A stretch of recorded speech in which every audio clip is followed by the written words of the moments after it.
It's retro gamer time again. On the cover we have Master of Orion. Or do we? Because we also have 30 years of the Nintendo Entertainment System. This is load 155. And there is Masayuki Umura inside, who designed the NES and Famicom. Good old boy. Okay, inside we have a contents page, as normal. Always good to have one of those. And we find out that a rare Neo Geo prototype has been discovered. A fighting game. Not a moment too late, I might add. Consoles are growing younger. We've got Commodore 64 and Pixels book there, which looks pretty good. Latest news from June 99. What was going on in 99? It's normally a bit too modern for me, but we'll take a look at the charts. PC, we've got Star Wars X-Wing Alliance. Roller Coaster Tycoon. Number 4, my god, the first one. I thought it came out earlier than that, obviously not.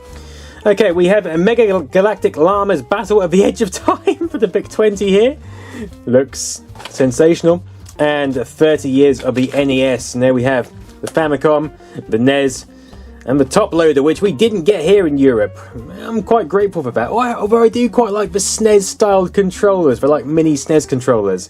But you can't beat the original, what we had. I even prefer those ones to the Famicom. I don't really like the Famicom, if I'm honest. I quite like this boxy VCR layout though. It's not bad. There we go, we've got Under the Hood. I think, yeah, the NES had an expansion port which was included, but it was never used. Interesting little fact there.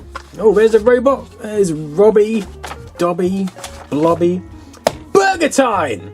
Came out when fast food was all the rage. Released in the arcades, it was released on one of those tape systems that you had to load into the arcade machines like a Spectrum or Commodore 64 at the start of every day, which were prone to errors. And I think there were some versions which weren't legit. I think the Commodore 64 was. No, published by the UK's Interceptor Micros and fails to name check Data East anywhere. Also, apparently, it isn't much cop. 3D Ant Attack for the Spectrum, one of the maybe the first isometric game for the Spectrum. What a great game. Star Wars The Empire Strikes Back for the 2600. Always impressed by what the 2600 can do. Some sort of Godfather thing. Never played that. What even is that? Scramble for the arcade. Wow, look at that. Sensational. Okay, we've got the entire history of Sega, apparently, in this issue. I've had a quick flick through this, and it's fairly detailed, although it does kind of thin out near the end. We've got the Master System, obviously.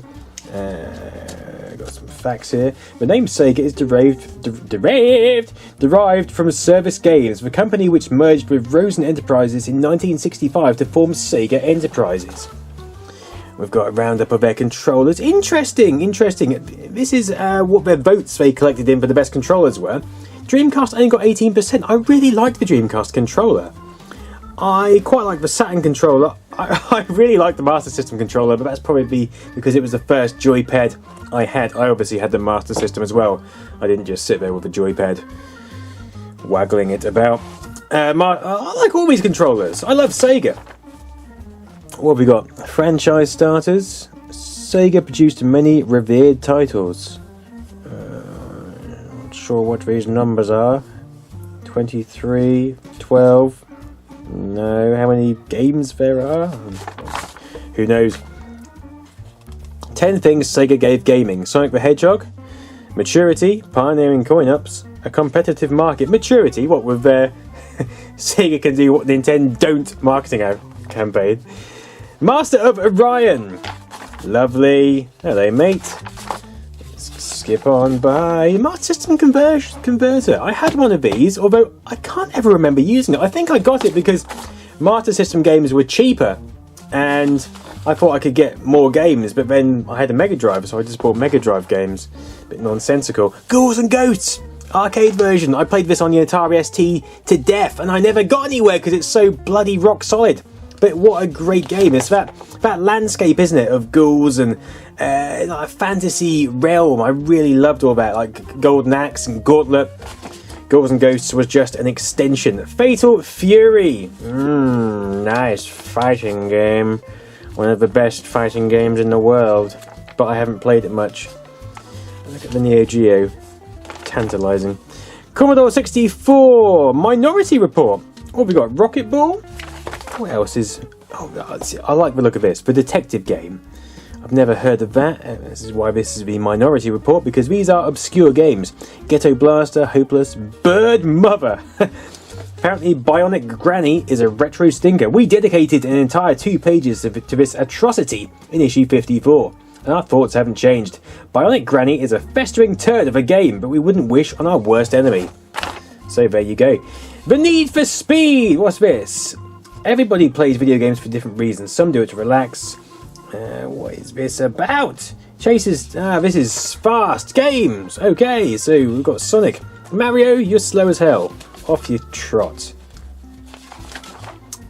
Who else we've got? We've got Strider. Where's Sonic? There he is. God, he should be right at the front page, shouldn't he?